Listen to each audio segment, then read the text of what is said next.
تبسم للحياة تساءل قل أين الطريق لا تحزن تفاءل هو الله يرضيك Bismillahirrahmanirrahim. Assalamualaikum warahmatullahi wabarakatuh.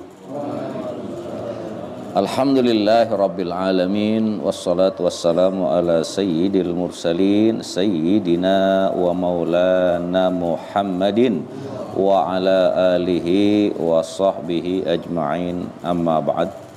Jamaah sekalian yang saya cintai, saya hormati dan saya muliakan, doa saya mudah-mudahan kita semuanya yang hadir pada malam hari ini senantiasa selalu ada dalam lindungan Allah Subhanahu wa taala. Puja, puji dan syukur kita panjatkan kehadirat Allah Subhanahu wa taala atas berbagai macam nikmat yang Allah berikan kepada kita, sehingga alhamdulillah pada malam hari ini kembali kita sama-sama dapat hadir, duduk dan bersilaturahmi di majelis taklim kita ini. Mudah-mudahan hadirnya kita, duduknya kita, ngaji dan silaturahminya kita kesemuanya akan mendapat ganjaran dan balasan pahala dari Allah Subhanahu wa taala. Allahumma salli ala sayyidina Muhammad wa ala ali sayyidina Muhammad. Salawat dan salam kita sampaikan, hadiahkan dan persembahkan kepada junjungan kita Nabi besar Muhammad sallallahu alaihi wasallam. Jamaah sekalian yang saya cintai dan saya hormati, sejenak kita pasang telinga kita buka pintu hati kita dengarkan beberapa hadis, kita dengarkan beberapa sabda dari Nabi kita Muhammad sallallahu alaihi wasallam dengan satu harapan. Ketika kita sudah mendengar, kita sudah mengerti dan sudah memahami, mudah-mudahan kita bisa mengamalkannya di dalam kehidupan kita sehari-hari, dan mudah-mudahan kita kelak di akhirat kita dimasukkan ke dalam surganya Allah Subhanahu wa taala. Ada satu hadis dari Nabi kita Muhammad sallallahu alaihi wasallam, dan hadis ini diriwayatkan oleh Imam Tabrani, juga oleh Al-Imam Hakim, begitu juga oleh Al-Imam Baihaqi. Kata Nabi kita Muhammad sallallahu alaihi wasallam, man at'ama akhahu minal khubzi hatta yusbi'ahu wa saqahu minal ma'i hatta yurwiyahu ba'uda minan nari sab'a khanadik kullu khandakin masiratu sab'i mi'ati amin. Kata Nabi kita Muhammad sallallahu alaihi wasallam, man at'ama akhahu minal khubzi, siapa orang yang memberi makan saudaranya minal khubzi, dia ngasih makan roti. Nah, kalau kita, makanan kita sehari-hari nasi, sama saja, tergantung di mana kita hidup. Orang Arab makannya roti terbuat dari gandum. Nah, kita, makanan kita apa? Nasi yang terbuat dari padi. Nah, siapa orang yang memberikan makan saudaranya hatta yusbi'ahu, sampai saudaranya yang dia beri makan itu merasa kenyang, wasaqahu minal ma'i hatta yurwiyahu, kemudian dia juga memberikan minum sampai dahaga dan rasa haus orang itu hilang. Dia ngasih makan, dia ngasih minum. Laparnya hilang, hausnya juga hilang. Apa kata Nabi? Ba'uda minan nari sab'a khonadiko. Maka orang yang memberi makan saudaranya, orang yang memberi minum saudaranya, dia akan dijauhkan dari api neraka itu sab'a khonadik, 7 handak. Kullu khandakin masiratus sab'i mi'ati amin. Nah, satu handak, satu parit itu jaraknya itu kalau kita jalan itu 700 tahun baru sampai. Bayangin tuh saudara. Ketika kita memberi makan saudara kita, ini saudara dalam artian umum ini ya, bukan saudara sekedar saudara ada apa kaitan keluarga, bukan. Sudah siapa aja saudara kita. Dan kita berikan minum, laparnya hilang, hausnya hilang. Ini Allah Subhanahu wa Ta'ala akan menjauhkan diri kita dari api neraka itu 7 kali. 7 handak. Satu handaknya itu ukurannya kalau kita jalan itu selama 700 tahun baru nyampe. Satu aja tuh satu handak. Ini 700. Wah, 7 handak berarti kali berapa tinggal ngitung. Betapa jauhnya kita ini dijauhkan dari api neraka ketika saat kita masih hidup di dunia, kita suka ngajak orang makan. Dan ternyata ini di kita ini udah jarang terjadi ini. Jarang terjadi ketika di rumah kita, istri kita, bini kita ngolah yang enakan. Jarang terjadi itu kita ngajak teman kita makan. Jarang bener dah. Paling kita nikmati kita doang sama keluarga. Nah, kenapa Nabi Allah Ibrahim alaihissalam beliau mendapat julukan Khalilullah. Beliau mendapat julukan kekasih Allah. Salah satu amalan yang diamalkan oleh Nabi Allah Ibrahim alaihissalam adalah setiap kali dia makan, nggak pernah dia makan sendewek. Keliling beliau, ngajak tetangganya si A, si B, diajak ke rumahnya, ajak makan. Pada zaman itu nggak kayak kita. Zaman itu dari satu rumah ke rumah yang jauh jaraknya. Kalau kita kan nggak udah ini, nempel semuanya.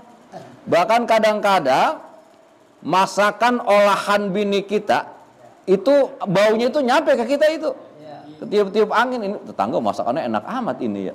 Asapnya doang kita dapat. Iya. Nah, sekarang di zaman teknologi canggih kan kita nggak kudu maranin. Enggak kudu kita ngelangkahkan kaki ke rumah saudara kita, ke rumah tetangga kita. Enggak, sekarang kita udah megang apa semuanya? Udah megang HP, udah megang handphone. Nomor juga udah pada disimpan. Tapi ternyata ketika kita masak yang agak enakan, bini kita ngolah yang agak enakan, kira-kira kita sering nggak ngajak teman kita makan di rumah? Hah? Jarang. Nah. Ini lagi ada rezeki nih. Ada proyek, pokoknya ada kerjaan atau habis gajian. Kali ngajak makan di rumah nggak enak. Telepon teman kita, ya bang yuk kita ke sana ya bang, ke mana? Kata apa kita ke Condet, ke Abu Salim tuh makan sate sama makanan Arab, atau ngajak makan di rumah makan Cianjur apa di situ tuh dekat situ tuh. Nggak pernah itu kita. Padahal manfaatnya, fadilah dan keutamaannya ketika kita memberikan makan saudara kita, memberikan minum saudara kita itu, manfaat dari apa yang kita lakukan itu adalah Allah Subhanahu wa Ta'ala menjauhkan kita dari api neraka. Coba bayangin. Kan main. Ini seharusnya kan yang memberikan contoh kepada kita ini kan Pak RT kita ya. Iya, sebagai pimpinan warga kita, warga di sini. Beliau yang lah, saya belum pernah diajak sama beliau.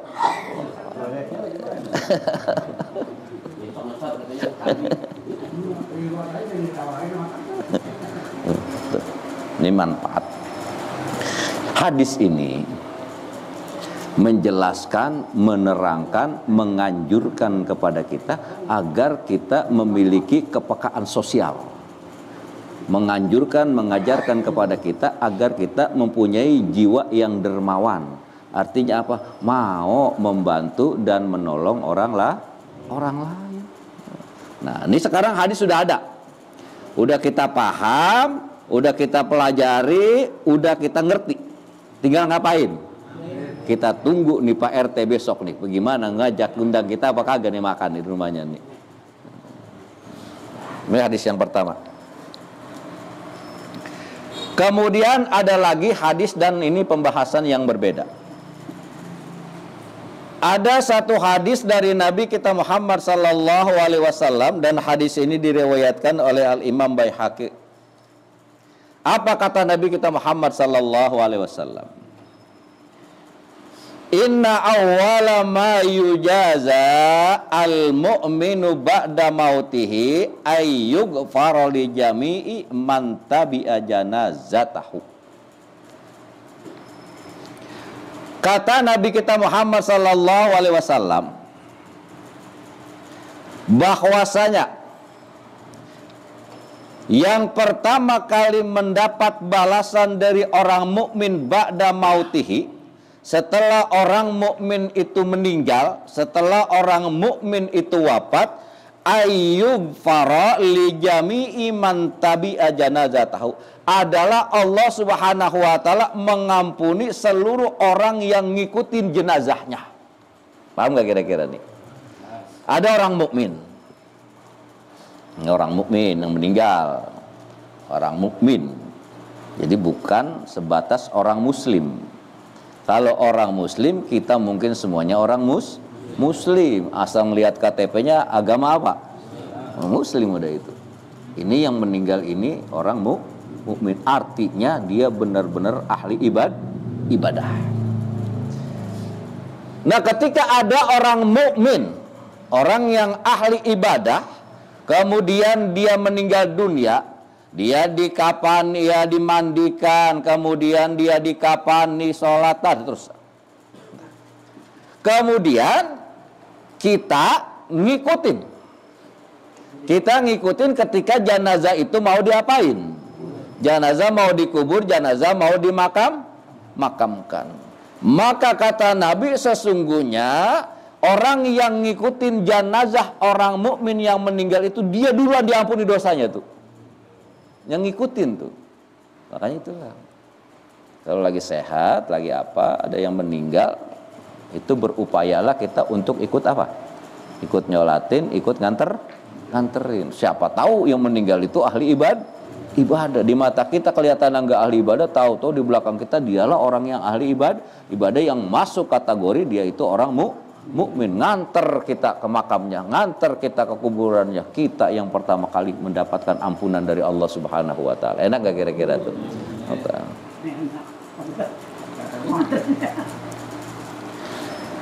Kata Nabi, idza mata ar-rajulu min ahlil jannah istahyallahu azza wa jalla ayyu'azziba man hamalahu wa man tabi'ahu wa man shalla alaihi. Al hadis rawahu ad-Dailami. Idza mata ar-rajulu min ahlil jannah, apabila seorang laki-laki meninggal dunia min ahlil jannah, laki-laki yang meninggal ini sudah dipastikan oleh Allah akan menjadi penduduk surga. Artinya orang ini saat hidup di dunianya benar-benar ahli ibadah. Meninggal orang ini, apa kata Nabi? Istahyallahu azza wa jalla ayyu'azziba. Allah malu untuk mengazab, untuk menyiksa man hamalahu. Allah malu untuk menyiksa dan mengazab orang yang membawa jenazah orang yang mukmin tadi, orang yang ahli surga itu. Kira-kira bisa dipaham nggak? Ketika ada orang mukmin yang meninggal dan orang mukmin ini sudah dipastikan oleh Allah Subhanahu wa taala bahwa dia itu adalah ahli surga, Allah malu Allah kepada orang yang membawa jenazah itu. Itu yang pertama. Malu untuk menyiksa dan mengazab. Wa man tabi'ahu, Allah malu untuk menyiksa dan mengazab orang yang membawa jenazah itu. Wa man tabi'ahu, dan orang yang ngikutin jenazah itu sampai ke makamnya. Wa man shalla alaihi, dan Allah malu untuk mengazab orang yang ngikut nyolatin orang yang sudah dipastikan ahli surga. Nih, bayangin saudara, malu. Allah aja malu, saudara. Artinya bagaimana?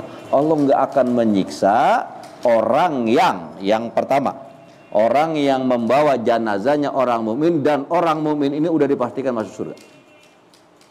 Ada si A benar-benar ahli ibadah. Saat masih hidup di dunia benar-benar ahli ibadah. Sholatnya rajin, puasa rajin, pokoknya rajin dah. Benar-benar ahli ibadah. Meninggal nih orang ini. Nah kemudian ada orang yang membawa jenazahnya, ada orang yang mengikutinya sampai ke makam, ada orang yang menyolatinya. Nah orang yang membawa, orang yang mengikuti, dan orang yang mensolatkan jenazah itu, Allah malu untuk menyiksa dan mengazab mereka itu. Kira-kira bisa dipaham gak ini? Ini saudara. Makanya ketika ada orang soleh meninggal dunia itu, Masya Allah, yang nyolatin banyak gak kira-kira? Banyak. Nggak pakai dibilangin, nggak pakai apa, ketika dengar kabar itu mereka datang semuanya. Belum lama ini di Condet ada Habib yang ngomongnya kayak Betawi, agak tua ngomong Betawi, suka mantun-mantun tuh. Belum lama beliau meninggal, Masya Allah, yang nyolatin kayak apa, penuh itu jalan raya Condet, tertutup semua. Sama juga waktu Al-Maghfurlah Al-Habib Abdurrahman bin Ahmad bin Abdul Qadir As-Segaf meninggal dunia. Beliau itu kan dimakamkannya di Citayam sana, Al-Busra ya. Itu sampai tol yang biasanya itu hanya untuk apa? Mobil, dibuka. Yang naik motor, yang apa, lewat situ semuanya. Kenapa? Yang pertama yang meninggal dunia adalah ahlus surga. Orang mukmin yang sama Allah itu sudah dipastikan bakalan masuk surga. Berduyun-duyun sebegitu banyaknya ratusan ribu manusia apa? Ada yang pengen bawa, ada yang ngikutin, ada yang pengen nyolatin. Kenapa? Mereka yang ingin bawa, mereka yang ngikutin, mereka yang nyolatin itu semuanya berharap agar mereka itu tidak lagi mendapatkan siksa dan azab, karena Allah malu kepada orang itu. Kira-kira bisa dipaham gak ini ya? Nah itulah ya. Tibang apa itu? Tibang ngebawa, tibang ngikutin, tibang nyolatin. Nyolatin siapa? Nyolatin orang soleh. Nyolatin orang yang sudah kategorinya ahlul jannah. Kita cuma bawa doang, ngikutin doang, ngikut nyolatin doang. Allah itu malu untuk nyiksa dan ngazab kita. Nah, makanya untuk itu berupaya gimana supaya kita ini benar-benar menjadi orang yang saleh. Lalu bagaimana metode dan cara agar kita benar-benar menjadi orang yang saleh? Dekatkan diri kita kepada Allah. Jangan terlalu cinta sama dunia, jangan dikit-dikit reses kita. Yang kita ikutin caleg, dewan, kita ikutin kemana aja itu, masalah kita jalan di belakang, di sampingnya kita jalan.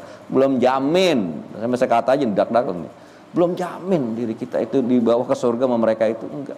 Tapi kalau kita ngikutin orang soleh, kita ngikutin orang mukmin, kita ngikutin ahlul ibadah, kemudian orang ahlul ibadah ini meninggal dunia, kita ngikut bawa, kita ngikut nyolatin, malu Allah nyiksa kita. Tapi kalau kita reses, Allah malu gak nyiksa kita? Wah, gak digecak kita ini, hati-hati dah. Kan main sama nih belak-belakan yang ngomong sama ketua RT nih, RT. Nah, kita semuanya jangan terlalu cinta sama apa kita? Sama dunia. Jadilah kita orang soleh, orang yang ahlul ibadah. Nah kemudian kalau kita lagi ada rezeki, entah habis gajian, entah bisnis meledak, entah proyek meledak, entah apalah, kita coba-coba dah. Biasakan kita ngenyangin perut saudara kita. Biasakan kita ngilangin dahaga saudara kita. Kenapa? Karena sesungguhnya orang yang memberikan makan saudaranya, orang yang memberikan minum saudaranya itu akan sangat amat dijauhkan dari api neraka. Hadis yang terakhir, man at'ama akhahul muslim syahwatahu harramallahu ta'ala 'alan nar. Ini kata Nabi. Siapa orang yang memberi makan saudaranya yang muslim? Ini kita muslim semua kan? Ini muslim nih sekarang nih, nggak mukmin lagi nih. Siapa orang yang memberikan makan saudaranya yang muslim, yang beragama Islam sahwatahu, dia lapar jadi kenyang gara-gara kita kasih makan. Dia haus jadi hilang dahaganya gara-gara kita kasih minum. Apa kata Nabi? Haramallahu ta'ala 'alan nar. Allah haramkan jasadnya untuk masuk neraka. Gara-gara ngapain tuh? Gara-gara ngasih makan, ngasih minum. Segitu doang. Cuman ngasih makan, ngasih minum, Allah haramkan jasad kita ini dari api neraka. Nah, kalau Allah Subhanahu wa taala sudah haramkan diri kita dari api neraka, berarti jatah hidup kita di akhirat di mana nanti? Surga. Kira-kira kita mau gak masuk surga? Pak RT mau gak kira-kira masuk surga, Pak RT? Udah, besok tuh ajak warga, ada 300 kakak makan gratis sono. Nah, mudah-mudahan apa yang saya sampaikan ada manfaatnya. Wassalamualaikum warahmatullahi wabarakatuh.